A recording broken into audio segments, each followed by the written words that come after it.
4:00 pa lang na umaga, inaantok pa ako. Sarap pang matulog eh. Pwede bang matulog muna, tay? Inaantok pa talaga ako. Oo naman, matulog ka muna. Basta pagising mo, damo ang kakainin mo. Grabe, damo talaga. Ano tayo, tay, kalabaw? Wala kang magagawa. Kung matutulog at mamaya ka pagigising, sino pa pagbebentahan natin ng tinapay? Engkanto? Wala tayong kikitain, Sheila, kung matutulog ka pa. Sabi ko nga, hindi na ako matutulog eh. Sino matutulog? Ako? Ayokong tulog no. Dapat magtrabaho para hindi damo kainin. Talaga lang. Sisikat na ang araw mamaya. Tapos hindi pa ako tapos sa pagluluto ng tinapay. Bakit kasi huli ka nang gumising eh? Di sana natulungan mo ko sa pagluluto rito. Nakapaglako na sana tayo ngayon. Tay, ang aga pa naman. Tsaka, hello, napuyat ako sa paglalagay ng mga pangontra sa bote mo eh, no? Sumasakit pa yung kamay ko sa pagtatad ng mga halamang gamot. Hindi naman ako yung manunugis, pero ako yung laging nag-aayos ng mga kailangan nyo. Aba dapat lang, tatay mo ako eh. Tsaka, huwag ka na nga magreklamo. Alam ko namang tanghali ka na kung gumising kahit maaga ka matulog eh.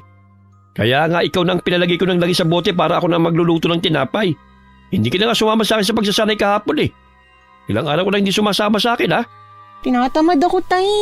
Tsaka, bakit mo ba ako sinasanay sa paggamit ng patalim? Wala naman akong balak maging manunugis. Hindi ko naman din magagamit yun sa pagbibenta ng tinapay. Magagamit mo yan, Sheila.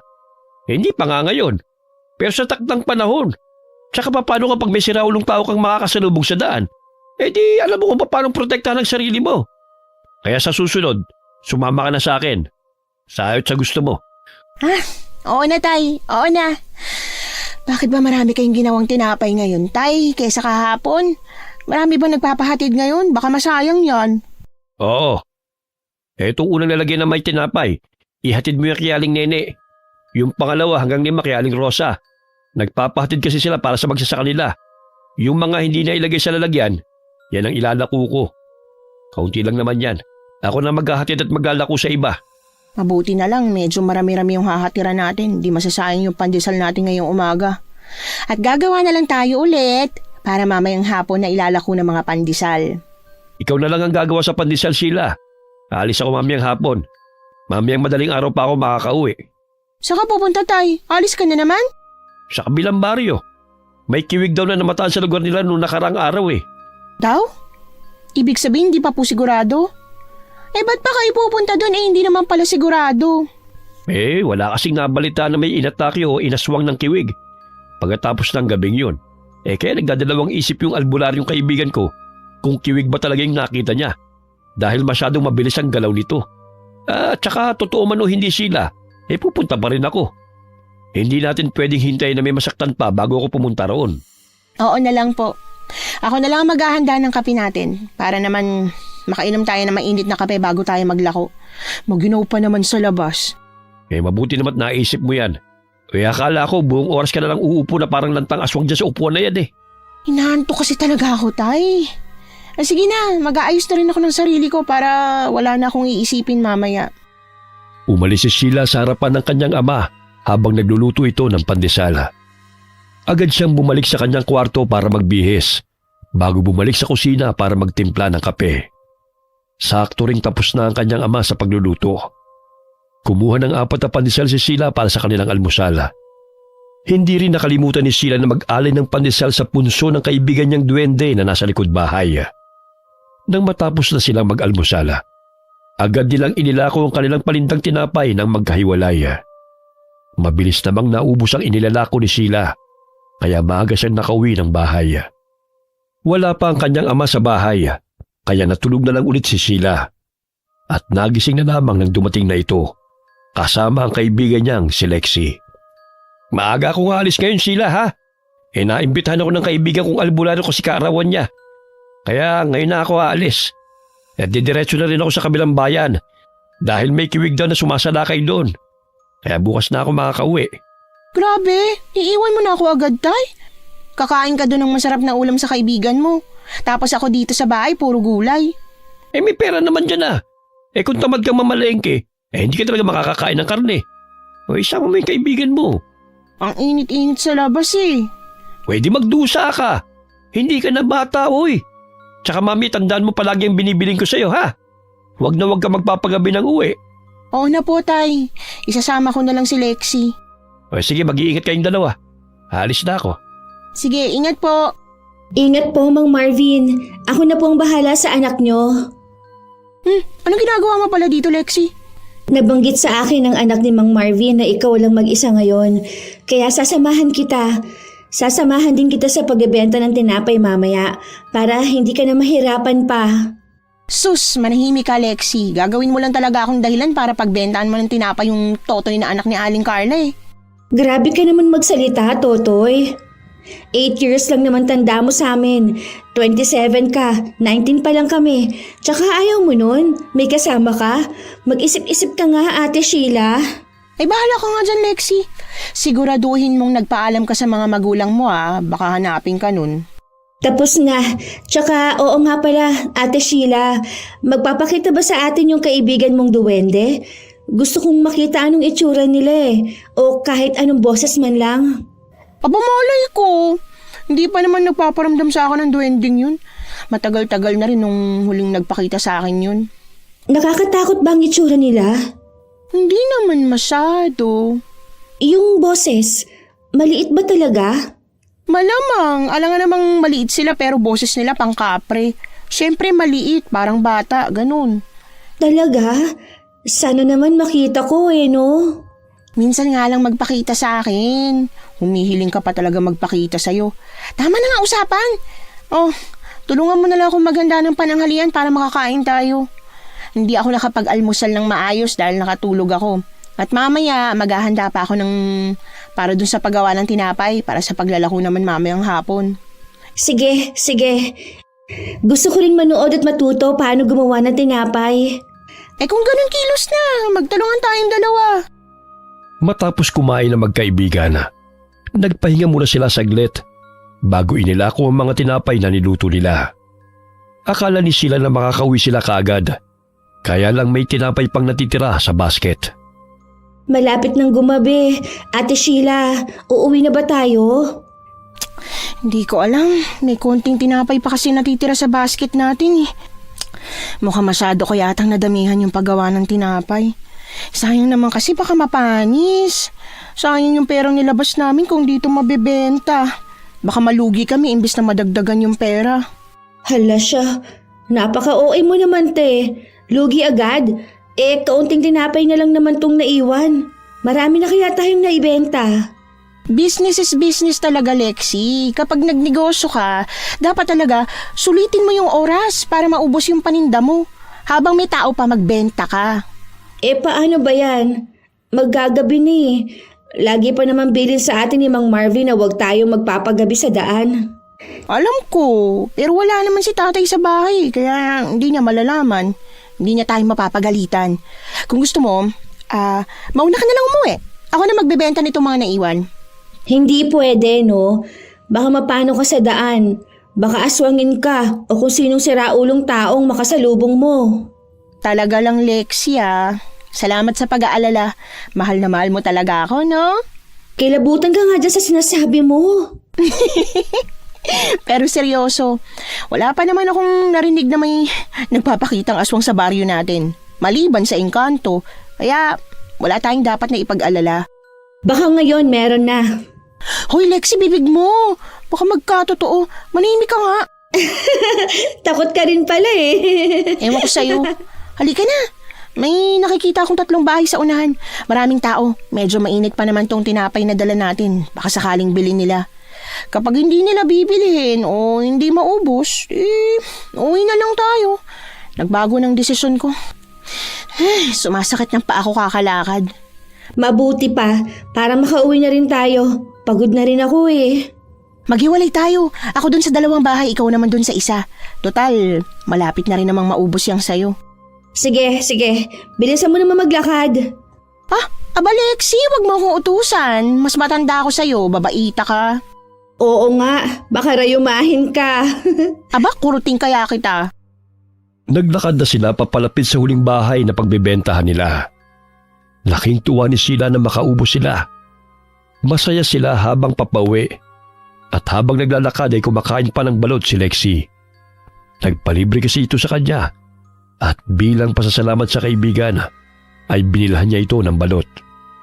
Habang naglalakad sila, nakarinig sila ng malakas na iyak ng bata na parabang nasasaktan hanggang sa nawala ang boses nito. Sabay na napatingin sina Sheila at Lexi sa dating abandonadong bahay. May nakita silang babae sa nakabukas na pinto. May karga itong bata na parabang pinapatahan. Lumapit si Lexi sa bahay ng babae, kaya walang ibang nagawa si Sheila kundi ang sumunod. Hindi niya alam kung bakit biglang lumakas ang tibok ng kanyang puso at nanlamig ang kanyang katawan nang magkatitigan sila ng babae. Pakiramdam niya ay may nakikita siyang itim na usok na nakapaligid sa babae. At dahil madilim na nga, naisip ni Sheila na baka namamalikmata lamang siya. Magandang gabi po, Ale. Bagong lipat po ba kayo dito sa baryo namin? Ngayon lang po kasi namin kayo nakita eh. Kayo ba ang dating may-ari ng bahay? Ako nga po pala si Lexi. At Sheila naman po ang pangalan ng kasama ko. Ang dami mong tanong, Lexi. Kita mo namang pinapatahan ng Ali yung anak niya eh. Pagpasensyahan niyo na po tong kasama ko. Nako, wala yon. Nakakatuwa nga dahil kayo pa talagang lumapit sa akin. Hindi ko to inaasahan. Ano pong ibig ninyong sabihin, Ale? Ang ibig kong sabihin, kayo pa lamang ang nakasalumuha namin ng anak ko simula nang lumipat kami rito sa bahay na ito. Ako nga pala si Aling Clay. Hindi pa ba tayo uuwi, Lexi? Ano ka ba? Saglit lang. Kinakausap pa tayo oh. Hindi magandang asal yun no. Bakit po kayo nasa labas? Mukhang nilalamig na po yung anak niyo. Gabi na, tsaka nagiging violet na ho yung kulay ng paa niya. Ganito talaga ang kulay ng paa ng anak ko. Salamat sa pag-aalala, Sheila. Papasok na rin ako. Masaya akong nakita kita. Po? Anong... Ang ibig kong sabihin, kayong dalawa. Mag-iingat kayo sa pag-uwi. Maraming salamat din po. Aalis na po kami. Mauna na po kami. Sige. Teka lang, Ate Sheila. Ano ba? Huwag mo nga akong kalat ka rin. Saglit lang naman. Ang bilis mong maglakad. Bakit ka ba nagmamadali ha? Bakit ka ba bigla-bigla na lang lumalapit tas kumakausap sa taong di mo na makilala ha? Para magpakilala. Mukha naman mabait si Aling Clay. Ano bang problema? Kanina ka pa atat na atat umuwi eh. Para kang nakakita ng aswang. Kinakabahan ako sa kanya. Hindi ko alam eh. Pero nakakatakot siyang tumingin tsaka magsalita. Yung para bang anumang oras, kakainin niya ako. Alam mo ate, tinatakot mo lang talaga ang sarili mo. Mukhang mabait naman siya. Hindi tayo sigurado. Tsaka, kita mo ba yung loob ng bahay nila? Hindi pa nalilinis mula ng ilang taong pagkaabandona. Tapos, lumipat na agad sila ng anak niya. Kaya, hindi ako sigurado ha. Pero, parang may pasa yung bata eh. Umiiba na rin yung kulay ng balat niya. Hay nako, Ate Sheila. Manahimik ka na nga. Kilabutan ka nga dyan sa mga pinagsasabi mo. Mabuti pa, bilisan na natin sa paglalakad para makauwi na tayo. Kung ano-ano nang napapansin mo eh. Saka nagugutom na rin ako. Tumango si Sheila at binilisan na rin ang kanyang paglalakad. Tinakpan niya ang kanyang tenga nang may marinig siyang kakaibang ingay ng hayop. At tinikom na lang ang kanyang bibig dahil parang siya lamang nakakarinig noon. Iniisip niya na baka tama ang kaibigan niya. Na nag-iisip lamang siya ng kung ano-ano dahil sa mga ikinukwento ng kanyang ama. Nang makauwi sila, agad silang kumain ng hapunan matapos magluto. Siniguro ni Sheila na nakasarado ang lahat ng kanilang pinto at bintana bago sila natulog. Habang mahimbing na natutulog si Sheila katabi ni Lexi, bigla na lamang siyang nagising dahil sa nakakakilabot na panaginip at sa maliit na boses na gumigising sa kanya. Agad siyang bumangon at pupungas-pungas na idinilat ang mga mata. Hirap na hirap siyang dumilat dahil nasisilaw sa sobrang liwanag ng silid. Ilang segundo siyang pumikit bago dumilat ulit. Wala na ang liwanag at ang nakita niya ay ang kaibigang duwende. Sheila, Sheila, gising. Wamok? Anong ginagawa mo rito? Bakit ngayon ka lang nagpakita? May kailangan ka ba? Wala akong kailangan sa'yo. Pero ikaw may kailangan sa akin sa tamang panahon, Sheila. Anong pinagsasabi mo dyan? Ba't parang nananakot ka? Kinakabahan naman ako sa'yo. Minsan ka na nga lang magpakita tapos ganito pa pinagsasabi mo. Dahil hindi lang takot at kabang mararamdaman mo sa pagkakataong to. Kailangan mo maghanda. Dahil narito na sila. Para maghasik ng kadiliman sa baring ito. Sila? Sino sila? Teka, naguguluhan na ako sa iwa mo ka. Ano bang ibig mo sabihin, ha? Nandito na ang mga aswang. At kailangan mong harapin ang bagay na nakatakda sa'yo. Nakasalalay sa'yo ang buhay at kaligtasan ng mga taong nakapaligid sa'yo. Kailangan mong pigilan at buksain na masama nilang balak para sa kapayapaan nyo. Ha? Bakit ako? Anong alam ko sa mga ganyan? Baka nagkamali ka lang ng pinagsabihan. Teka, Wamok, ba't bigla ka nalang naglalaho? Ate Sheila, sinong kausap mo dyan? Bakit ka nagsasalita mag-isa? Yung kaibigan kong duwende. Wala ka namang kausap ha. Umalis na. Naglaho na lang bigla eh. Ano ba naman yan? Hindi ko pa naiintindihan yung mga sinasabi niya. Tapos umalis na agad siya na parang bula. Bakit ka ba kasi nagising? Umalis tuloy. Ayaw yata magpakita sa'yo. Sino namang hindi magigising? Ang ingay-ingay mo. Para kang may kaaway na engkanto. Ay nako, sumasakit ang ulo ko sa duwending yun. Marami pa akong gustong itanong sa kanya kaso bigla na lang nawala eh. Alam mo, ate, bukas mo niyang problemahin. Tingnan mo nga ang dilim-dilim pa sa labas. Matulog na tayo. Inaantok pa ako eh. Hindi ako makakatulog kung magsasalita ka dyan mag-isa, no? Tumatayo balahibo ko sa'yo. Oo na, matutulog na ako. Napabuntong hininga si Sheila nang bumalik siya sa pagkakahiga. Kahit hindi niya aminin na kinakabahan siya sa sinabi ng duwende. Dahil sa dami ng iniisip niya, hindi na niya napansin na nakatulog na pala siya at nagising na lamang ng umaga na. Wala na si Lexie sa bahay nila nang dumilat siya. Kaya nagmamadali siyang pumunta sa sala para hanapin ang kanyang ama. Dahil alam niyang nakauwi na ito. Pero laking gulat niya na madat na ng kanyang ama na nanghihina at mataas ang lagnat habang nakahiga sa sopa sa sala. Diyos ko po, ang taas ng lagnat niyo, tay. Bakit hindi niyo ako ginising para nabilang kita ng gamot? Kaya ko pa naman, Sheila. May halamang gamot ako sa bag. Kunin mo dyan at ilagay mo sa likod ko. Mas mabisa yon kaysa sa gamot na bibilhin mo. Ay naku, sana umuwi kayo ng maaga kagabi at hindi nyo na pinagpatuloy ang panunugis nyo ng aswang. Kung alam yung masama ang pakiramdam nyo. Tingnan nyo, lumala tuloy yung sakit nyo. Oo nga pala tay, may nakita ba kayong aswang sa baryong pinuntahan nyo? Wala. Wala akong nakita kahit isang aswang kagabi. Wala ring nagparamdam. Yun naman pala eh. Pero sa lugar natin meron. May narinig akong balita kaninang umaga. May isang sanggol daw na nawawala. At ang sabi ng nanay, pumunta lang daw siya sa kusina saglit para kumuha ng gatas. Pagbalik niya, wala na ang bata. At kanina may damit na nakita. Puro dugo daw ang nakita sa damit ng bata. Ano? Diyos ko po, sana mapatay ng aswang na yun. Hindi pwede mangyari ulit to. Kawawa yung mga tao na bibiktima nila. Napakademonyo nila. Wala silang awa. Kailangan ko talagang tugisin ang aswang, anak. At kailangan makahanap ako ng impormasyon tungkol sa kanila. Hindi natin alam kung nag-iisa lang ang aswang o marami sila. Ikaw lang mag-isa, tay? Bakit? Wala bang gagawing aksyon yung mga otoridad? Ano, magbibingi-bingihan lang ba sila? Kagaya natin tao rin ang mga otoridad, anak. Natatakot din sila. Dahil alam nilang wala silang laban sa mababangis na aswang. Kagaya ng mga kiwig. Isa itong malaking aswang na parang aso.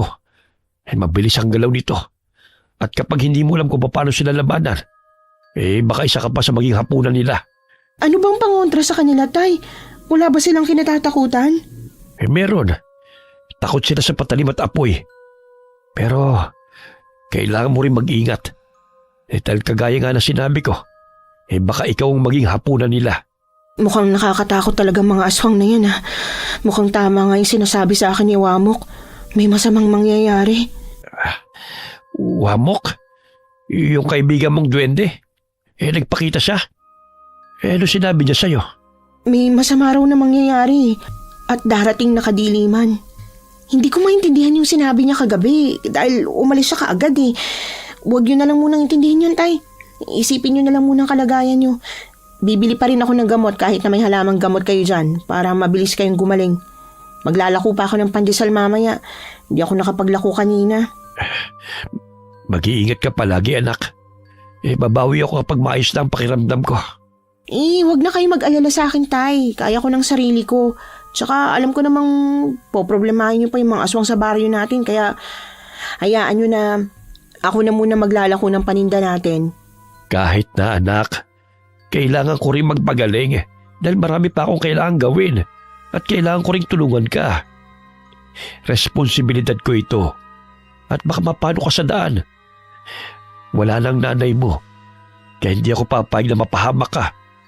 Susubukan kong hanapin kagad ang aswang bago pa man maipasa sa'yo ang isang malaking responsibilidad. Ha? Responsibilidad? Ano bang pinagsasasabi ninyo? Yun din ang sinabi sa akin ni Wamok na hindi ko maintindihan eh. Ano ba nangyayari sa inyo? Naguguluhan na ako sa pinagsasasabi ninyo. Malalaman mo rin yun sa takdang panahon, Sheila. Pasensya ka na. Gusto ko muna magpahinga sa ngayon. Opo, Tay. Bibili na din muna ako ng gamot bago natin lagyan ng halamang gamot ang likod at noon nyo. Buong maghapong inalagaan ni Sheila ang kanyang ama at kinabukasan na siya naglako ng pandesal para sa pandagdag gastos nila. Madilim na magpasang umuwi si Sheila dahil sa kagustuhang maubos ang tinapay na nilalako niya. Habang naglalakad siya, nanayo bigla ang kanyang balahibo. Isang nilalang na parang aso ang kanyang nakita. Mas malaki ang sukat ito kesa sa ordinaryong aso. Mapupula ang mga mata at may mahabang pangil. Gustong tumakbo ni Sheila at humingi ng tulong dahil sa nakita. Pero pinangungunahan siya ng takot para sa batang tangay ng aswang. Buhay pa ang bata dahil damit lamang ang kagat ng aswang. Mukhang naghahanap pa ito ng tamang lugar para kainin ang bata. Mabilis na kumuha ng malalaking bato si Sheila sa lupa at pinagbabato ang aswang. Hanggang sa mabitiwan ito ang bata at galit na tumingin sa kanya. Mabilis din kinuha ni Sheila ang patalim na laging pinapadala sa kanya ng ama at itinutok ito sa aswang. Pakialamera! Sa tingin mo ba, matatalo at matatakot mo ko sa patalim na dala mo? Masyado kang pakialamera! Pagsisisihan mong dinambahala mong hapunan ko, sisiguraduhin kong dalawa kayo ng batang itong magiging hapunan ko! Demonyo ka! Tao kami at hindi hapunan! Wala kang puso! Pati malit na pasit kakainin mo! Wala kang awa sa magulang na nag-aalaga sa batang yan!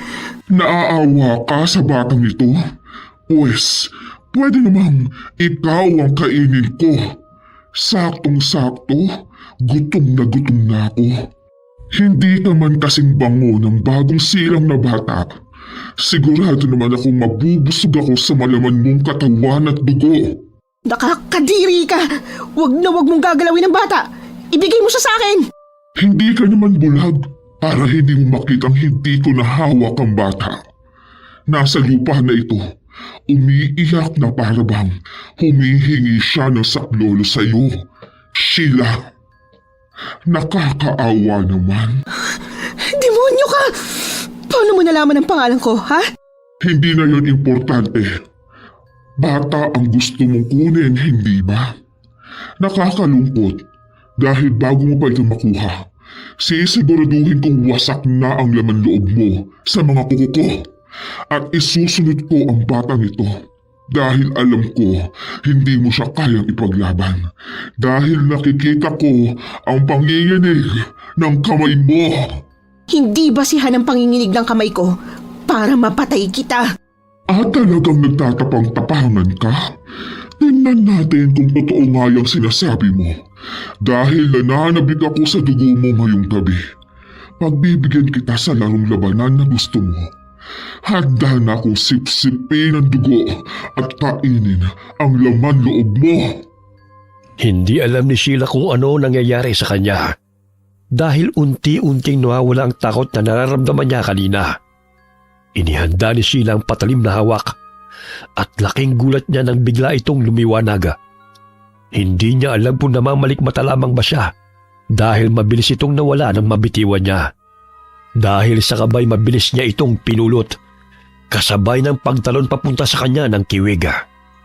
Alam ni Sheila na hindi siya ganun kahusay sa paggamit ng patalim pero kailangan niyang patatagin ang sarili niya para sa kaligtasan nila ng sanggol na walang kamuwang-muwang sa mundo. Isinaksak ni Sheila ang kanyang patalim sa aswang pero mas lalo itong naging agresibo hanggang sa makalmot siya nito sa kamay at dibdib. Halos maiyak si Sheila dahil sa hapdi ng sugat. Dagdag pa ang dugong umaagos na kanyang ikinatakot. Mas lalong namula ang mga mata ng aswang habang nakatingin sa dugong dumadaloy sa sugat niya. Mabilis na sumugod si Sheila sa aswang kaya naging alerto rin ang halimaw habang may kakaibang ngisi sa bibig nito. Dahil nakakaagaw pansin sa aswang ang kaliwang kamay ni Sheila na puno ng dugo, hindi nito napansin ang pagsaksak ng patalim sa katawan nito. Napaungol sa sakit ang kiwig. Uwisit kang babae ka. Magbabayaran mo ang ginawa mo sa akin. Wala akong utang sa'yo kaya wala akong babayaran. Pero ikaw, may utang ka sa baryong to na dapat mong pagbayaran. Wala kaming utang sa inyo dahil sa oras na ito, naniningil na kami sa buhay na kinuha ninyo sa amin. Wala akong alam sa sinasabi mo at wala akong naalalang nag-autang ako sa kagaya mo. Umalis ka na sa baryong to. At bakit kita susundin? Hindi ako sumusunod sa kahit kanino at hindi rin ako papayag na kagaya mo magpapabagsak sa amin. Wala akong pakialam sa propesiya tungkol sa iyo dahil alam kong hindi ito magkakatotoo. Hindi ikaw ang makakasira sa mga plano at maghihiganti ko. Kung may kasalanan man ang ilang tao sa baryong to sa'yo o sa kasamahan mo, huwag mong idamay ang ibang tao. Idadamay ko kung sinong gugustuhin ko. Walang makapipigil sa amin at higit sa lahat, masarap kumain ng mga putahing sariwang tao. Nakapapanabik ang amoy ng dugo ninyo. Demonyo ka talaga! Wala kang kwentang kausap! Oo nga pala. Mukhang wala ka pang alam tungkol sa pagkatao mo. Magandang pagkakataon ito para tapusin ka. Hindi ka na dapat mabuhay pa! Hindi to pwede. Nanghihina ng katawan ko. At hindi na ako makakalaban pa kung aatake sa... Kailangan ko ng apoy. Kailangan ko ng apoy. Sigurado akong nailagay ko sa bulsa kong pansindi. Nagmamadaling hinanap ni Sheila ang posporo sa kanyang bulsa nang maalala niyang hindi niya ito naibalik sa kanyang ama habang nagluluto siya kanina. Nang mahanap niya yun, mabilis na hinablot ni Sheila ang tuyong dahon ng puno ng saging. Nanginginig ang kamay niya dahil nababasa ng aswang ang galaw niya. Agad na sinindihan ni Sheila ang tuyong dahon. Takot na takot ang kiwig dahil sa apoy na ginawa ni Sheila. Kaya mabilis pang kumuha ng tuyong dahon ng dalaga. Itinaboy niya ang aswang gamit ang apoy. Kaya nabawi niya ang sanggol na nabitiwan ng halimaw. Palaki ng palaki ang apoy na ginawa ni Sheila dahil dinagdagan niya pa yun ng mga tuyong dahon. Kaya mabilis na umiwas ang aswang. Napangiti si Sheila nang makitang may paparating na ibang tao na alam niyang magulang ng bata. Dahil tumatangi sila at nakatuon ang paningin sa sanggol na nasa tabi niya.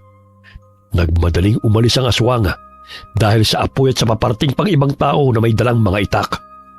Bago pa umalis ang aswang, nag-iwan pa ito ng mensahe na babalikan siya nito.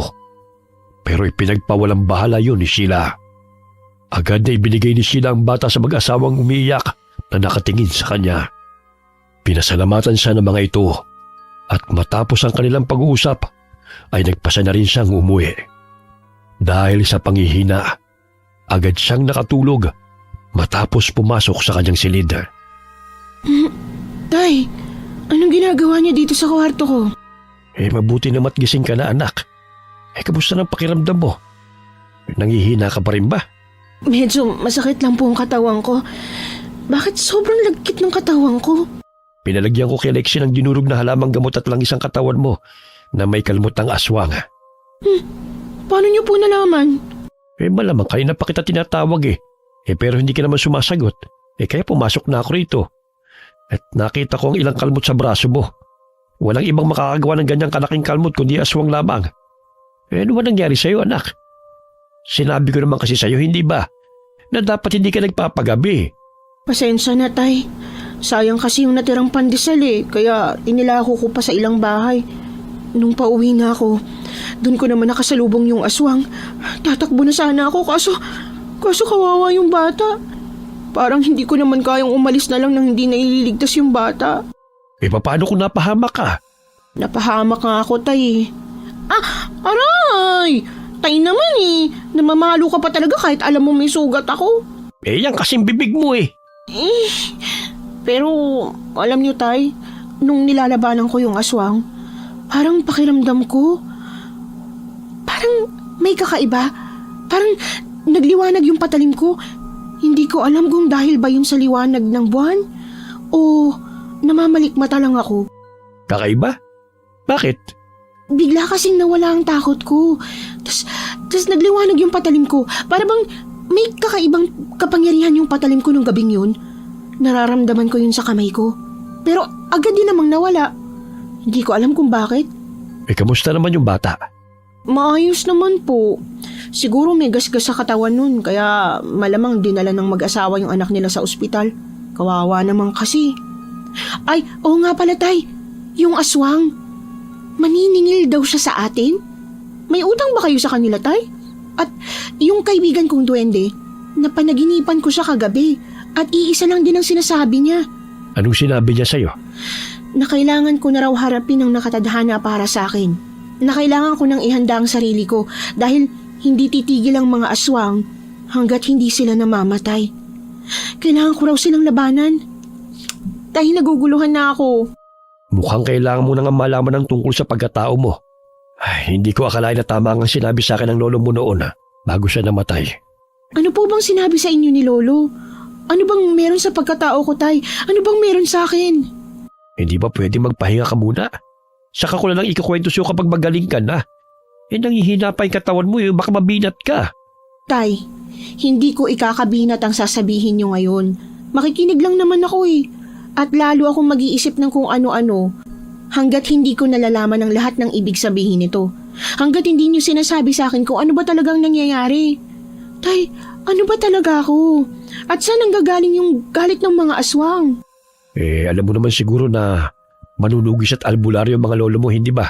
At iba pa natin mga ninuno. Opo. Simula pa noon, sa panahon pa ng mga ninuno natin, may naninirahan ng mga aswang dito sa lugar. Kahit anong pilit na ubusin sila ng mga ninuno natin, hindi pa rin sila napapatay lahat. Palaging may nakakatakas hanggang sa umabot sa mga lolo mo at ganun pa rin ang nangyayari. Nakakatakas pa rin ng ilang aswang? Oo. At habang lumilipas sa mga taon, palakas ng palakas sila. Dala ng galit at buot sa pagpatay ng mga ninuno natin sa mga kamag-anak at anak ng mga aswang. At sabi sa akin ni tatay na kailangan ko maghanda para sa pagbabalik nila, para sa paghihiganti nila. Pero hindi ako ang kailangan maghanda. Hindi ako makakatapos sa kanila. Hindi ako makakaubos sa kanila. Dahil hindi ako nakasaad sa libro na tatapos sa kanila. Kung hindi kayo, sino? Sino makakatapos sa mga aswang, Tay? Ikaw, Sheila. Ang sabi sa akin, ang anak ko makakatapos ng lahat. Ikaw lang naman ang nag-iisa kong anak, Sheila. Ako? Nahihibang na ba sila? Hindi ko nga alam kung paano lumaban Yung kagabi, swerte lang yun. At paano sila nakakasiguro, Tay, na ako nga makakatalo sa aswang? Paano ka nakakasiguro, Tay, na ako talaga yun? Wala naman sa atin ang librong hawak ng mga ninuno natin na nagsasabi na ako talaga yung makakatapos sa aswang. Hindi natin mahahawakan ang librong hawak ng mga ninuno natin. Dahil ang pwede lamang humawak sa librong yon ay ang taong niregaluhan ng diwata at duwende. Tanging pinagbigyan lamang ang nakakaintindi sa mga sulat na yon. At ikaw na rin ang nagsabi, hindi ba, na kinakausap ka ng kaibigan mong duwende? Ibig sabihin, ikaw talaga ang nakatakda para tumapos sa mga aswang. Hindi sila magpapakita sa'yo kung wala silang kailangan o hindi ka karapat-dapat. At yung sinasabi mong nawala ang takot mo, isa yun sa mga kakayahan ng isang manunugis. At yung patalim, totoong nagliwanag yun. Pero nawala yun dahil hindi ka pa handa. Hindi pa handa ang patalim na magpahawak sa'yo dahil hindi ka rin handa. Ibig sabihin, kailangan kong maging handa para magkaroon ako ng isang mahiwagang patalim? Oo, anak. At makukuha mo lamang ang mahiwagang patalim na yon kapag ibinigay na sa'yo ng diwata o duwende. Pero tay, takot ako.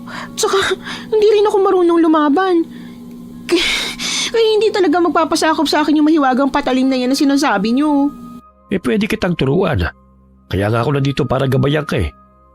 Hindi naman kita pababayaan eh. Kahit ako ayokong humanto ka sa ganito dahil alam kong delikado. Pero wala akong magagawa dahil ang patalim na mismo nagpapakita sa iyo. Hindi ko yun mahawakan dahil hindi ako ang karapat-dapat. Paano kapag ayaw ko, tay? Napakalaking responsibilidad to.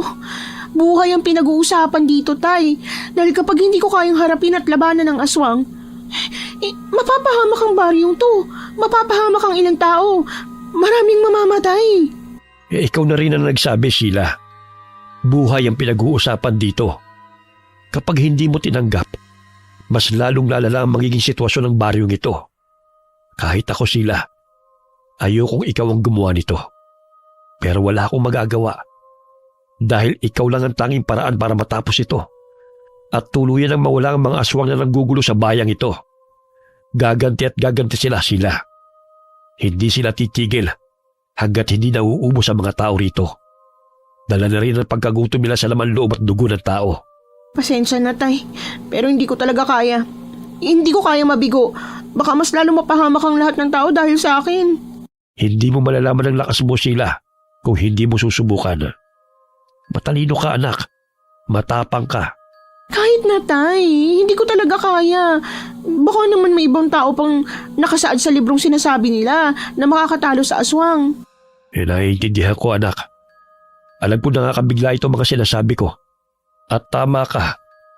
Napakalaking responsibilidad ito para sa mga kagaya mong bata pa lamang. Pero Sheila, anak, kahit anong gawin mo, nasa iyo pa rin nakasalalay ang kaligtasan ng mga bata, matanda, at iba pang tao rito. Hayaan na kita makapag-isip. Ako munang kikilos at hahanap sa mga aswang mamayang gabi. Habang ikaw magpahinga ka rito, kailangan mo magpagaling. Alis na ako. Ikukuha kita ng pagkain mo, ha? Kaninang umaga ka pa walang kain. Tanghalian na. Salamat po, tay. Kagaya nga ng sinabi ng ama ni Sheila, hinatiran siya nito ng pagkain sa kwarto. Dahil sa pananakit ng katawan niya, buong maghapon siyang nakahiga lamang. Hanggang sumapit ang gabi. Nagising si Sheila sa kakaibang tunog sa labas ng kanilang bahay. Tatayo na sana siya sa kanyang hinihigaan. Pero napatigil at nagulat siya nang magpakita ang kaibigan niyang duwende. Sandali siyang pumikit dahil nasilaw sa liwanag na bumalot sa silid. Laging ganun ang senaryo sa tuwing nagpapakita ang kanyang kaibigan. Sheila! Sheila, gumising ka! Anak ng tokwa ka naman, Wamok. Bakit ka ba nagugulat, ha? At saka, anong ginagawa mo rito? Nandito ako para balaan ka at sabihin sa'yo na... Kailangan ko na maghanda at harapin ang responsibilidad na nakatadhana sa akin. Na ako ang babaeng makakapatay sa aswang, na dapat maging manunugis ako. Alam na alam ko nang sasabihin mo, Wamok. At iisa lang ang sagot ko. Ayokong maging manunugis dahil hindi ko kaya. Nadidinig mo ba yung kakaibang tunog sa labas? Yan ang papatay sa'yo. At sa mga taong nakapaligid sa'yo kapag pinangunahan ka ng takot. Nasa labas ng bahay nyo ang isa sa mga kiwig na nanggugulo sa bayang ito. Binabantayan ang galaw mo. At naghahanap ng tamang pagkakataon para patayin ka o ang iyong ama para magawa nila ang plano nila. Pero sa pagkakataong ito, ikaw lang ang mag-isa sa bahay na ito dahil wala rito ang ama mo. Alam din nilang tungkol sa pagkatao ko? Oo, alam na alam nila. Kaya kailangan mo mag-ingat dahil hindi lahat ng mga nakakasalamuha mo ay totoong tao. May iba na nagpapanggap lang at naghahanap ng pagkakataon para atakihin ka. O naghahanap ng impormasyon kung paano ka mapapasunod o mapapabagsak. At isa na rin sa gagamitin nila ay ang mga mahal mo sa buhay. Halimbawa na kaibigan mong si Lexie. Baka isang araw, malalaman mo na lang na naging hapunan na siya ng aswang. Manahimik ka nga! Baka magkatotoo pa yung sinasabi mo. Isusumpa talaga kita. Hindi ako kalaban mo, Sheila. Nagpapaalala lang ako sa'yo. At yung sinasabi ko, malaki ang tsansa mangyari yun kapag hindi ka pa kumilos. May patalim ang ama mo, hindi ba? May orasyon yun. Bakit hindi mo yun gamitin para kalabanin ang nag-iisang kiwig sa labas ng bahay nyo? Nahihibang ka na ba? Sinuwerte lang ako nung nakaraang gabi kaya nakaligtas ako at nasugatan ko yung aswang. Tsaka, hindi mo ba nakikita tong katawan ko na puno ng... Teka, nasaan ang mga kalmot ko? Pinagaling na kita, Sheila. Kayang-kaya mo ang kiwig na nasa labas. Nararamdaman ko na kayang-kaya mo siyang labanan. Dahil hindi siya ganun kalakas. Ito na ang tamang pagkakataon para dahan-dahan mo silang ubusin. At simulan mo ito sa kiwig na nasa labas na nag-aabang sa'yo. Pero nasa iyo pa rin ang huling desisyon. Kung matutulog ka ulit o lalabanan mo siya. Hindi naman ito makakapasok sa bahay niyo eh. Dahil may mga langis na pangontra ang bawat sulok ng bahay na ito. Kaya ligtas ka. Bakit kailangan ko pa ang patalim ng ama ko kung pwede naman na ibigay mo sa akin ng mahiwagang patalim para magamit ko? Gustuin ko bang ibigay sa iyo ang patalim na yon dahil may kakaibang lakas yun para madali mong mapatay ang mga kiwig. Pero wala akong magagawa dahil hindi pa magpapasakop sa iyo ang patalim. Kung palagi kang nag-aalangan, hindi mo magagamit ang kapangyarihan na yon. At talagang hindi mo yun magagamit kung hindi mo lalabanan ang takot mo. Nasa iyo sila kung pakikinggan mo sinasabi ko o hindi. Nakatulala lang si Sheila habang pinagmamasdan ang biglang paglaho ng duwende sa harapan niya. Huminga ng malalim si Sheila bago lumabas sa kanyang kwarto at pumunta sa lalagyan ng mga patalim ng kanyang ama. Mabilis na kumuha ng isang patalim si Sheila at lumabas ng kanilang bahay. Habang pinapakiramdaman niya ang paligid, naging alerto siya nang biglang may tumalo na isang aswang papunta sa kanya. Mabilis na umilag si Sheila at pilit na pinapatama ng aswang gamit ang patalim na hawak niya. Pero kahit anong gawin niya, nakakaiwas pa rin ito. Dahil sa inis ni Sheila, mabilis niyang kinuha ang asin sa kanilang kusina at ibinato yun sa mukha ng aswang. Agad itong napaungol sa sakit. Dahil sa pagkasunog ng mukha ng aswang, kinuha ni Sheila ang pagkakataong yun para sugurin ito. Sinaksak niya ng paulit-ulit ang aswang at laking gulat ni Sheila nang unti-unting naghilom ang sugat ng kiwig matapos itong dilaan ng halimaw. Hindi siya makapaniwala sa nasaksihan at bago pa man tuluyang nakatayo ang kiwig, napapikit si Sheila nang biglang lumiwanag ang patalim niya at nakaramdam siya ng kakaibang lakas mula rito. Kaya alam niya na ito ang katangian ng patalim na hinihingi sa duwende kanina. Hindi na nag-akasaya ng oras si Sheila at muling sinugod ang aswang. At sa isang saksak pa lang niya rito, agad na itong nawala ng buhay. Kasabay din ang pagkamatay ng kiwig, ang pagkawala ng liwanag sa patalim ni Sheila. Kaya nagmamadaling pumasok ang dalaga sa kanilang bahay at hinugasan ang kanyang kamay na puno ng dugo ng aswang habang hindi pa rin makapaniwala sa nangyari. Totoo bang nangyari kanina? Nakapatay ba talaga ako? Nagliwanag ba talaga yung patalim ko? Hindi ba ito panaginip? Anak ng tokwa, bakit nanginginig ang kamay ko? Ano nangyayari sa'yo? Bakit parang nakukonsensya ka? Anak ng tokwa ka talagang duwende ka? Hindi ka ba masaya na nakapatay ka ng isang kiwig, Sheila? Hindi ka dapat makonsensya sa pagpatay ng mga kagaya ng masasamang aswang. Dapat magsaya ka. Dahil sa unang pagkakataon, nakapatay ka ng salot. Ito na ang simula ng buhay na nakatadhana para sa'yo. Ilang beses ko ba kailangang sabihin o ipaalala sa'yo na huwag kang basta-basta magsasalita, Wamok? Ay nako, kung may sakit lang ako sa puso, nauna mo pa akong mapatay kaysa sa mga lecheng aswang na yan eh. Ay, at saka, itong unang pagkakataon na sumaksak ako ng isang aswang, kahit baliktarin man natin ang mundo, nakapatay pa rin ako. Kaya, normal lang na manginig ako, no? Tao rin ako. May konsensya din ako. Kung ikaw may konsensya, ang aswang naman ay wala. Alam ko, Hindi mo na kailangan ipaalala sa akin. Sana nga. Oo nga pala, Wamok. Ibig bang sabihin ito? Manunugis na ako dahil nakapatay na ako ng aswang? Hindi. Kahit hindi manunugis ay kayang pumatay ng aswang. Lalo na kapag mahina ang aswang na nakaharap nila. Kagaya kanina. Pero ito na ang simula mo. Kailangan mo magsanay dahil kulang pa ang kaalaman mo. Hindi basta-basta makakaharap mong aswang sila. Baka mapatay ka lang nila kapag hindi ka handa. Yung patalim. Bakit lahat ng nagagamit kong patalim lumiliwanag kahit ordinaryong patalim lang yun? Tapos biglang nagkakaroon ng kakaibang lakas? Sumasapi ang kapangyarihan ng mahiwagang patalim sa hawak mo sila. Kapag nagiging determinado kang mapatay ang aswang at nawawala ito kapag wala na rin ang aswang. Magandang senyalis ito. Dahil ibig sabihin, unti-unti nang nagpapasakop sa iyong patalim mo. Kaya sa susunod na laban mo, kailangan galingan mo. Para muli magpasakop at magamit mo ang patalim mo. Bakit biglang naghihilam ang sugat ng kiwig kanina?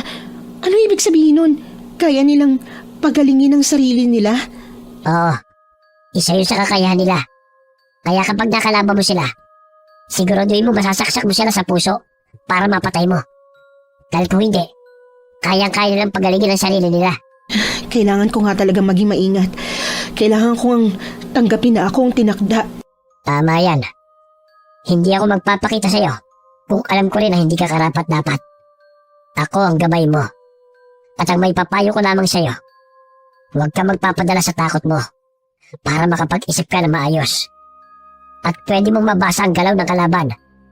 At higit sa lahat, huwag kang gumawa ng desisyon o kilos na hindi mo pinag-iisipan. Dahil yun ang magpapatalo sa'yo. Yun lang ang may papayo ko sa'yo.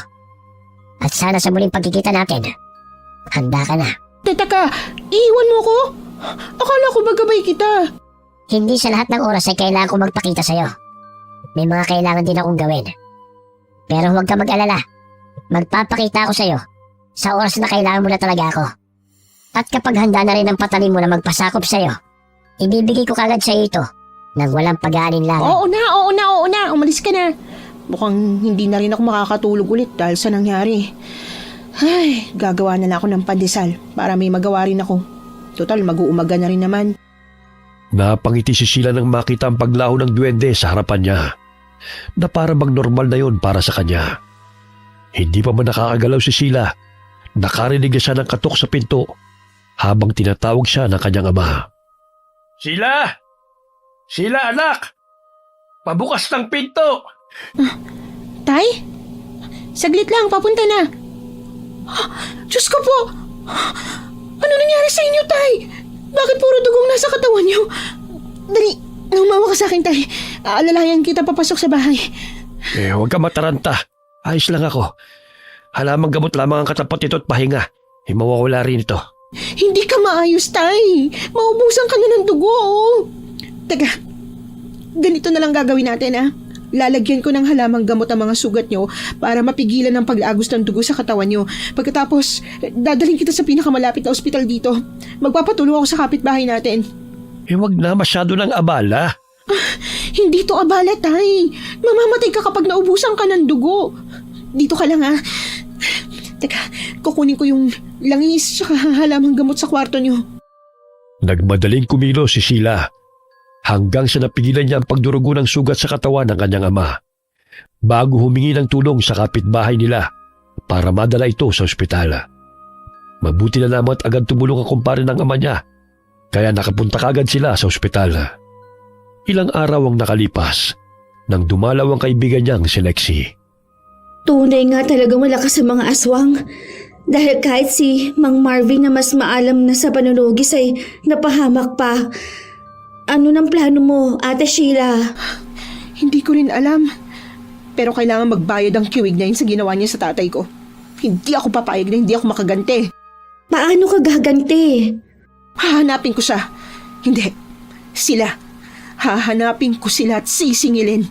Pero dapat maging malakas. Tsaka determinado ko para muli ko magamit ang mahiwagang patalim. At madali ko lang mapapatay ang mga aswang.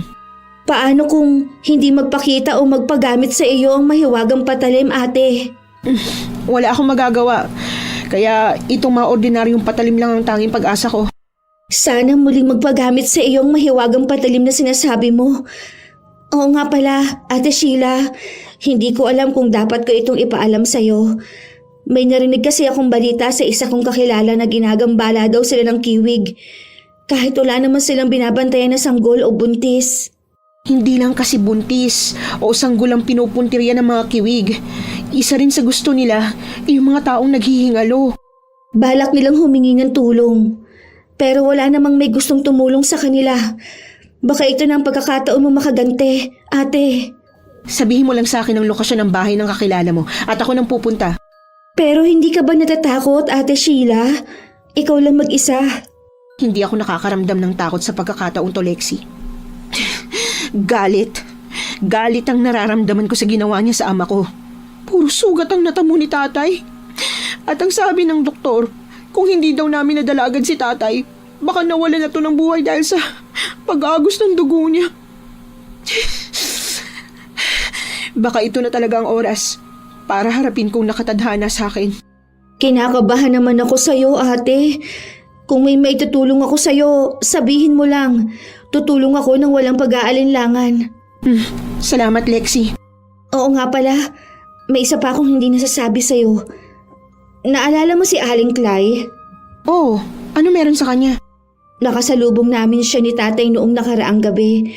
May binili kasi kaming gamot ni tatay. Alam mo ba na ibang-iba na siya sa paningin ko? At ito pang nakakapanghinala ha. May bitbit siyang ibang sanggol. Ha? Ibang sanggol? Sigurado ka? Oo nga. Tapos, alam mo ba, tinanong ko siya kung kaninong bata yun. Sabi niya sa pinsan niya. Tatanungin ko pa sana siya na bakit nasa labas pa siya gabi na. Kaso biglang nakakatakot yung tingin niya sa akin. Hindi ko alam kung nag-iisip lang ako ng kung ano-ano dahil sa nangyari nung una natin siyang nakaharap.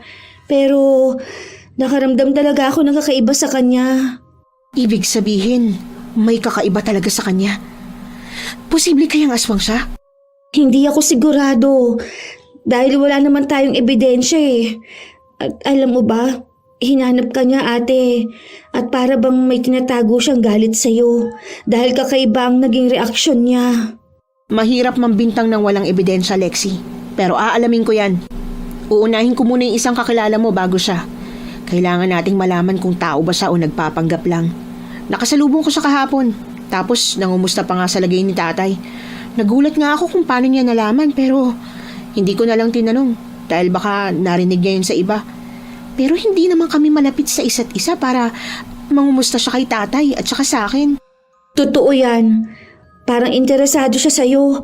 Hindi sa pinag-iisip kita ate ha. Pero parang may ideya siya tungkol sa pagkatao mo na ikaw ang makakapatay sa mga aswang.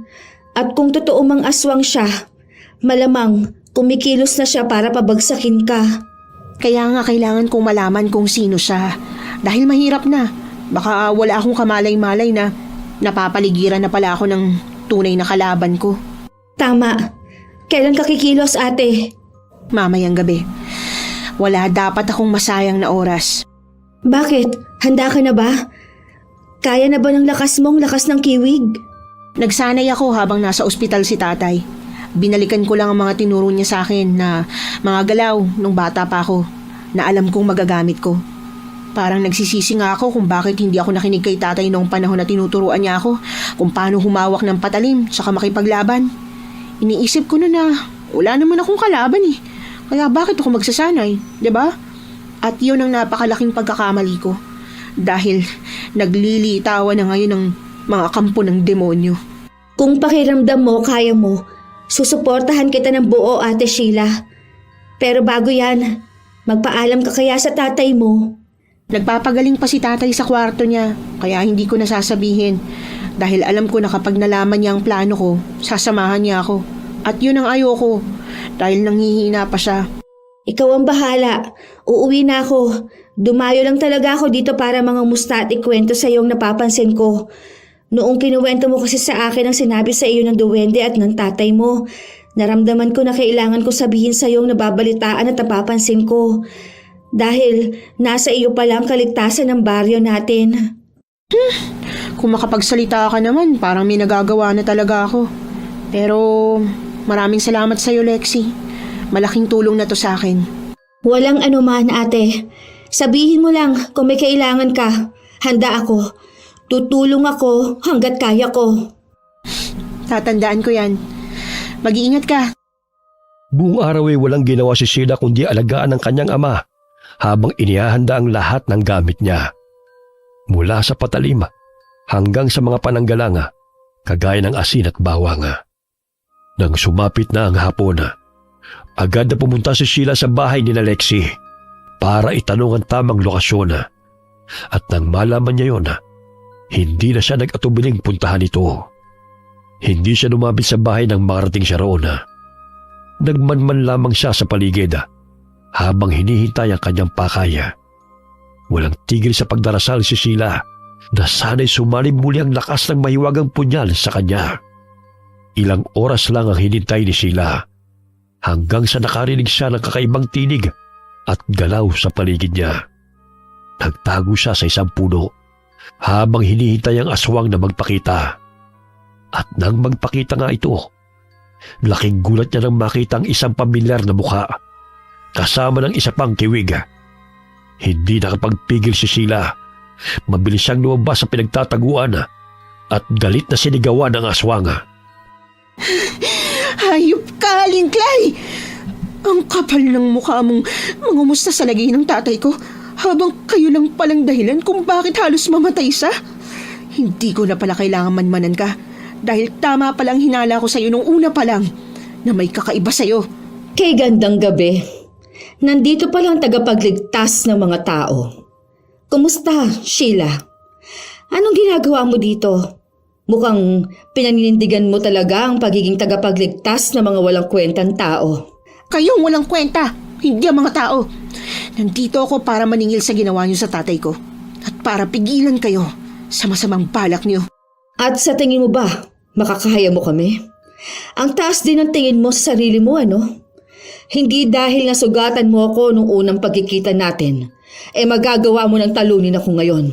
Ibig sabihin, ikaw palang kiwig na may dalang bata na nakalaban ko noon. Kung totoo man, nakaya nga kitang sugatan kahit konting alam at lakas lang ng loob ang dala ko. Paano pa kaya ngayon? At hindi porket nag-iisa ko, ibig sabihin hindi ko na kayo kayang dalawa. Manang-mana ka talaga sa ama mo. Ganyan na ganyan din ang lakas ng loob niya. At magagaya ka rin sa ama mo dahil parehas kayong pakialamero at pakialamera. Sisiguraduhin kong hindi kayo matatahimik hanggat nabubuhay kami. At sisiguraduhin ko rin na matatahimik ang kaluluwa niyo sa impyerno para sa katahimikan at kapayapaan namin. Talaga? Kung ganun, Naro, puksain at kainin mo ang pakialamerang babae na ito. Ito na ang pagkakataon mo para ilabas mo ang galit ng pagkamatay ng ina mo na pinatay ng mga kalahi niya. Mas masarap ang dugo at laman loob ng babaeng ito kaysa sa matandang nanghihina sa loob ng bahay na yan. Hayop ka talaga!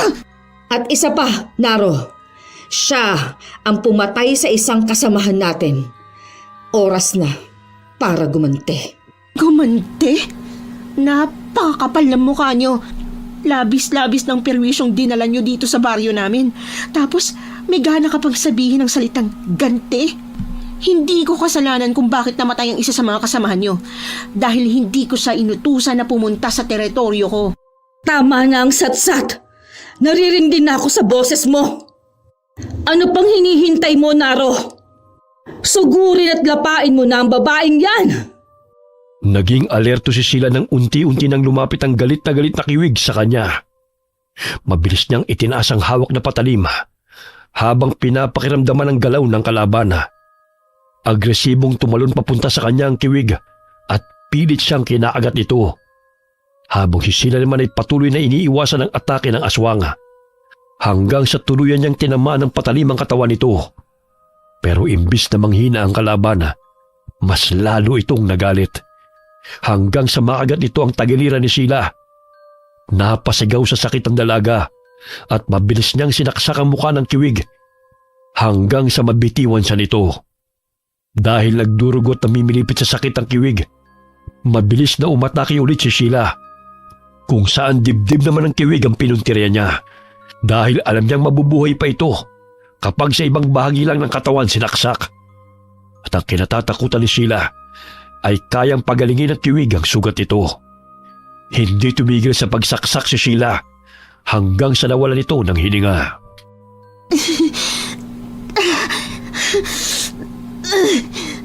Ang sakit ng katawan ko. Kaya pa ba, Sheila? Mukhang pagod ka na. Hindi pa dyan natatapos ang labanan ngayong gabi.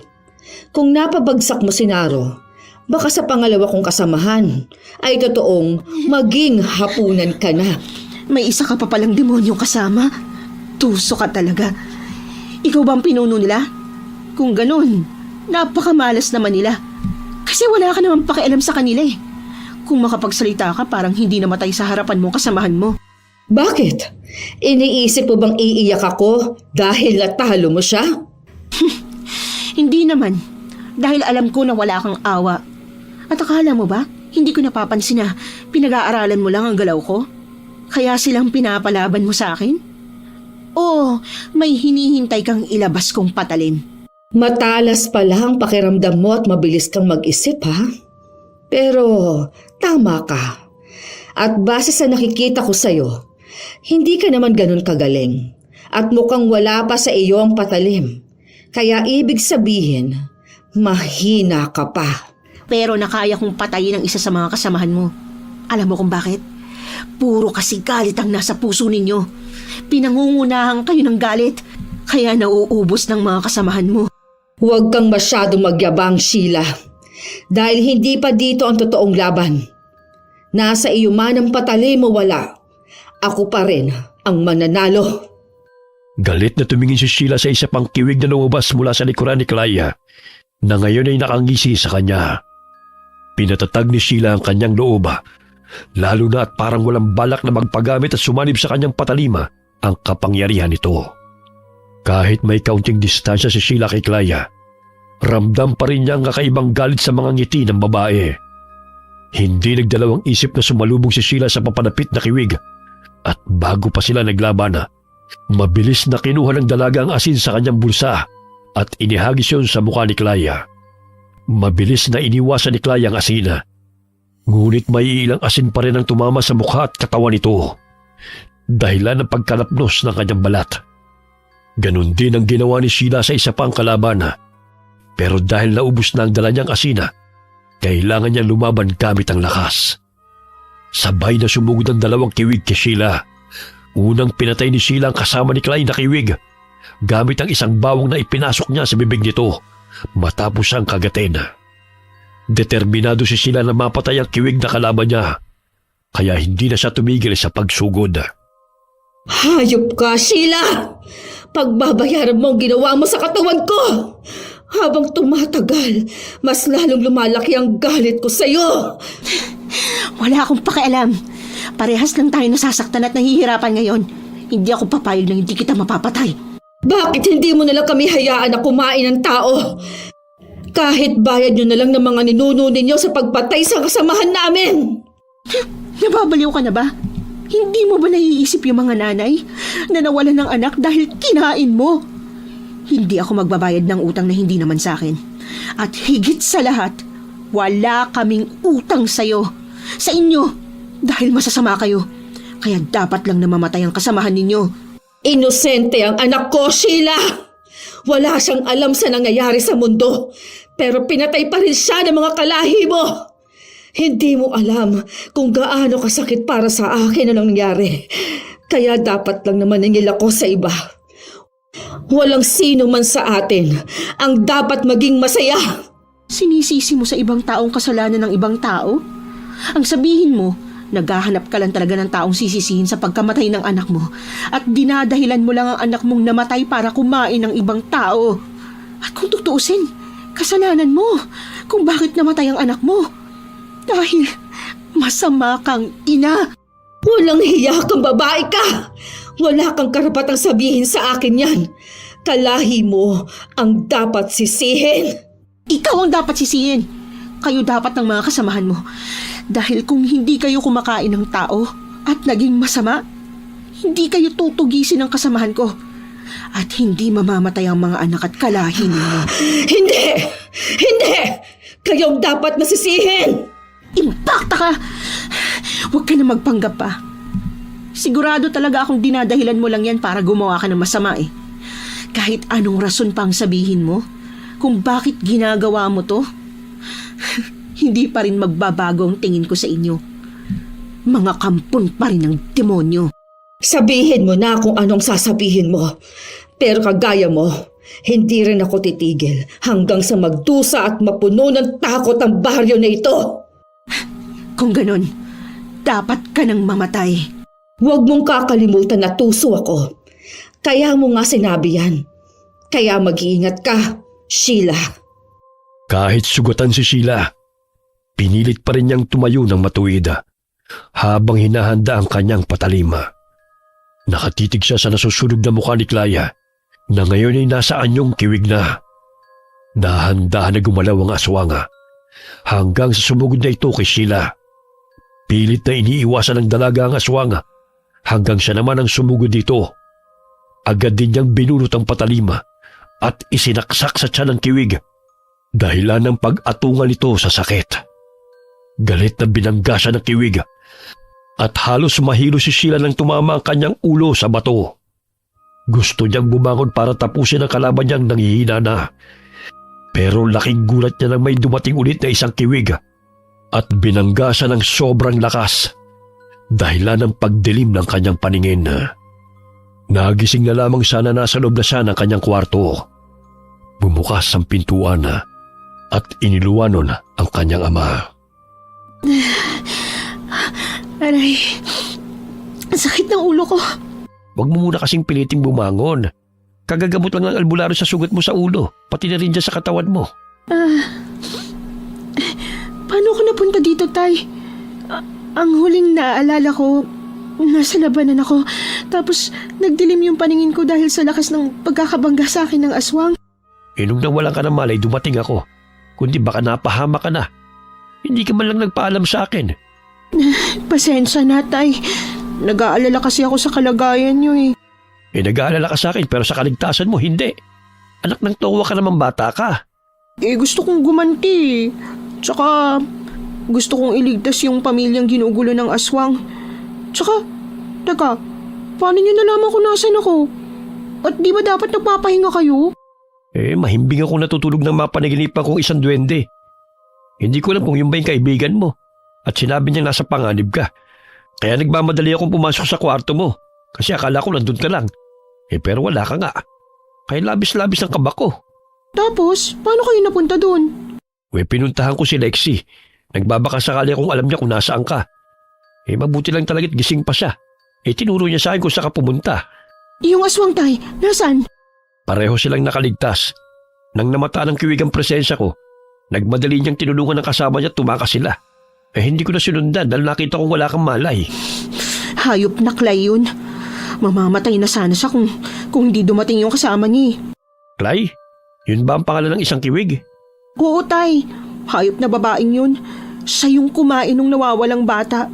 Gusto ko siyang patayin tsaka pagbayarin sa kasalanan niya. Kagaya ng ginawa ko sa kasama niya. Pero masyado ako naging mahina, Tay. Kaya nakatakas siya. Sila ng mga kasama niya. Hindi ka mahina, anak. Tingnan mo nga, nakaya mong pabagis ka ng kasama niya ng ikaw lamang. Ngayon alam ko na kung bakit nakatadhana ka rin maging manunugis. Dahil sa tapang mo, anak. Kaya huwag kang panghinaan ng loob. Ang nangyari kagabi, simula pa lang ng laban. May susunod pa. At sisiguruhin natin na sa susunod na laban, tayo ang mananalo. Kasama mo ko sa laban na ito, anak. Hindi ka nag-iisa. Anong gagawin natin, Tay? Kapag hindi pa natin sila napatay, sigurado kung may mabibiktima na naman sila. Kumilos na ako, anak. At alam ko na kung saan ang kuta nila. Kaya hindi na natin kailangang hanapin sila. Nalaman mo, Tay? Paano? Nagpatulong ako sa kaibigan kong albularyo. Kaya halos hindi na ako nakakauwi ng gabi noon.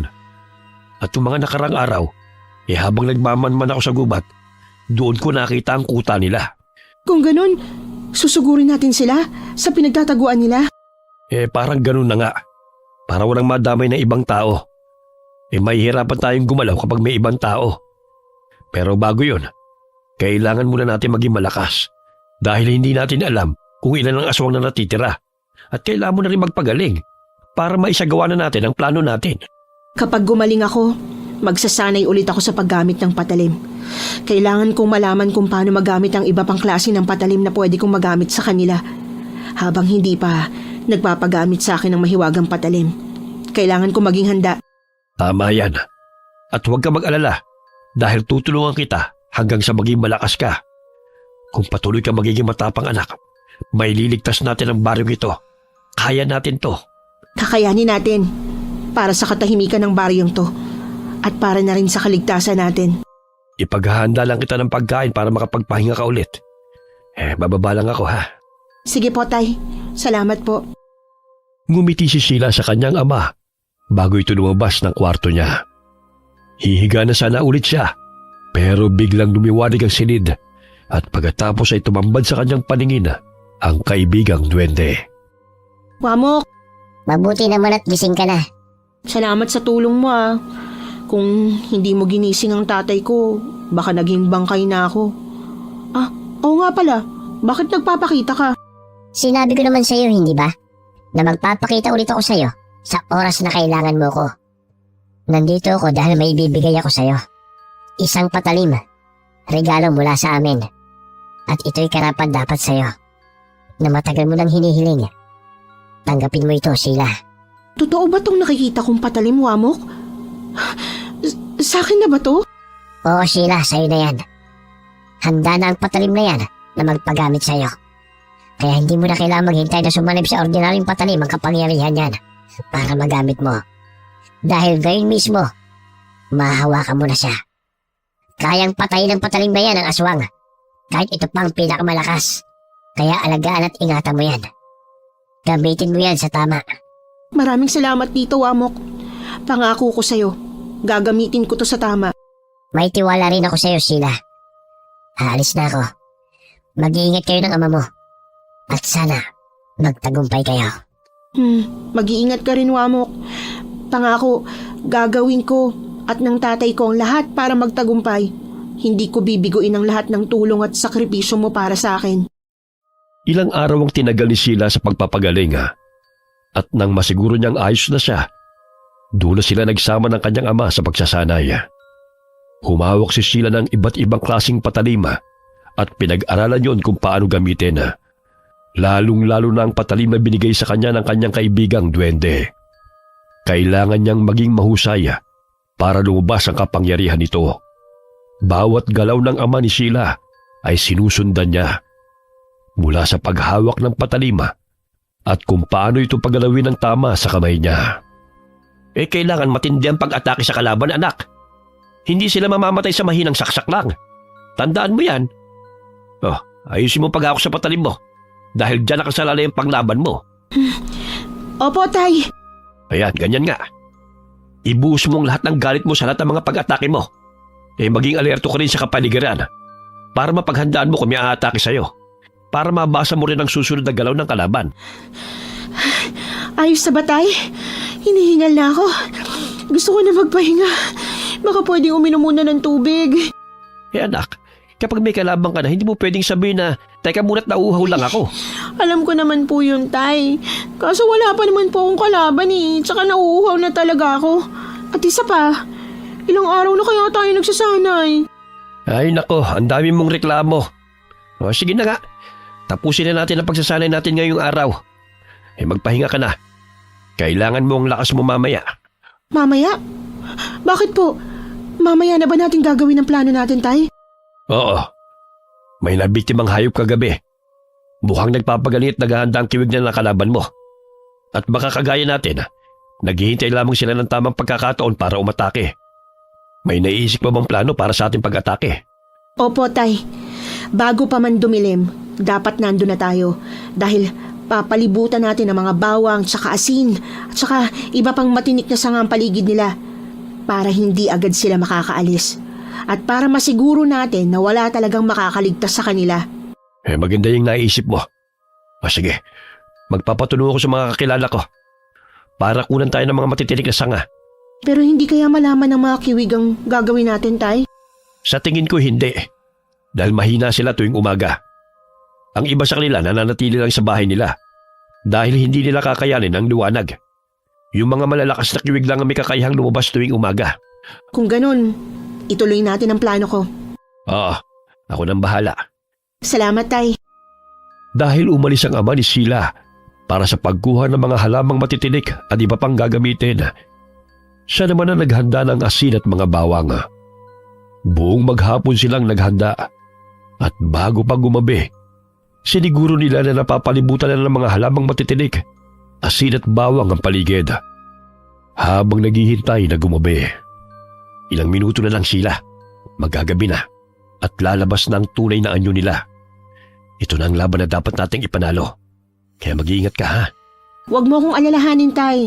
Baka makalimutan mong protektahan ang sarili mo dahil sa pag-aalala sa akin. Siyempre anak kita. Kaya normal lamang na mag-alala ko sa'yo. Gagawin ko po ang lahat, Tay, para sabay tayo makaalis ng ligtas sa gubat na to. Magtulungan tayo. Kaya po natin to. Tama ka. Kakayanin natin. Tumidilim na ang paligid. Ako sa kanan, ikaw naman sa kaliwa. Sumigaw ko lang ng malakas kapag kailangan mong tulong ko, ha? Pupuntahan ka agad kita. Tatandaan ko yan, Tay. Tayo na po. Inihanda ni Sheila ang kanyang patalim na bigay sa kanya ng duwende. Habang marahang naglalakad sa pwesto niya ng pabalik-balik. Maya-maya may nakita siyang dalawang kiwig na naghahanap ng paraan para hindi masaktan sa patibong na ginawa nila. At bago pa ito makaalis, sinabuyan ng asin ni Sheila ang isang kiwig sa muka, kaya nagwawala ito sa sakit. Habang yung isa naman ay umatake sa kanya, hindi nagdalawang isip si Sheila na ibaon sa dibdib ng aswang ang kanyang nagliliwanag na patalima nang sumugod ito sa kanya. At nang hindi na ito makakilos, pinuntirya naman ni Sheila ang isa pang kiwig na halos hindi na makakita dahil sa pagkapaso sa asin. Hindi na nahirapan si Sheila na pugutan ng ulo ang aswang gamit ang patalim niya. Napangisi siya nang makita kung gaano kalakas at katibay ang patalim. Dahil wala nang makitang kiwig si Sheila sa pwesto niya, agad siyang pumunta sa pwesto ng ama. At doon niya rin nakita ang 3 kiwig na napatay ng kanyang ama. Tay! Sheila, anak, ayos ka lang? Ayos lang ako. Wala na akong makitang kiwig sa pwesto ko. Maliban sa 2 kiwig na napabagsak ko. Wala na rin dito sa pwesto ko. Pumasok tayo sa loob ng lumang bahay. Tignan natin kung ilang kiwig pang uubusin natin. Sa palagi ko, konti na lang sila dahil halos napatay na natin ang kasamahan nila eh. Kailangan kong hanapin ang hayop na Clay na yon. Hindi ako titigil hanggat hindi ko siya nasisingil sa kasalanan niya. Kung ganun, habang hinahanap mo siya, ako nang bala sa iba pa. Hindi na, Tay. Kaya naman nating magtulong ang dalawa. At kahit anong gawin ng aswang na yon, magkikita pa rin kami sa lugar na to. Sabay tayo pumasok sa loob. Ihanda mong patalim at isip mo. Dahil papasok tayo sa lumang bahay na tinutuluyan nila. Hindi natin to kabisado. Kaya kailangan mag-ingat tayo. Opo, Tay. May 3 kiwig na paparating. Kung ganito sila karami, bakit hindi lahat sila nagpakita sa baryo? Yan din ang ipinagtataka ko. Mukhang naghihintay lang sila ng hudyat mula sa pinuno nila. O baka naman takot ang iba sa kanila na matugis ng manunugis ng aswang. Parang nagpapalakas sila. Mukhang nagpaplano silang lumusob ng sabay-sabay para maghasig ng lagim sa baryo. Na hindi na mangyayari. Sayang lang ang plano nila dahil ngayong gabi mauubos sila. Salubungin na natin ang 3 to, Tay. Tapos pumasok na tayo agad sa bahay na yan. Hindi na ako makapaghintay na maubos silang lahat. Sabay silang tumakbo para salubungin ang 3 kiwig. At nang makita sila nito, sumugod din ito sa kanila. Iniwasan ni Sheila ang kalmot ng isang kiwig at pumailalim siya rito para saksakin ito sa tiyan. Napasigaw si Sheila ng muntik na siyang makagat ng isang kiwig. Mabuti na lamang at bago pa dumapo ang ngipin nito sa kanya, nasaksak niya na ang mukha nito at pinaliguan ng natitirang asin na dinukot mula sa bulsa. Nang matapos na sila ng kanyang ama, agad silang pumasok sa loob ng bahay. Naghiwalay sila ng pwesto at sabay-sabay nilang pinabagsak ang mga kalaban nila. Kulang pang kabayaran to para sa panggugulo nyo. At sa hinagpis na dinulot nyo sa mga magulang at pamilya na inagawan nyo ng mahal sa buhay. Mga biktima na walang awa nyong pinatay. Ang kapal na mukha mong pumunta sa teritoryo namin. Paano mo nalaman ang lugar na ito? Nandito ka na pala.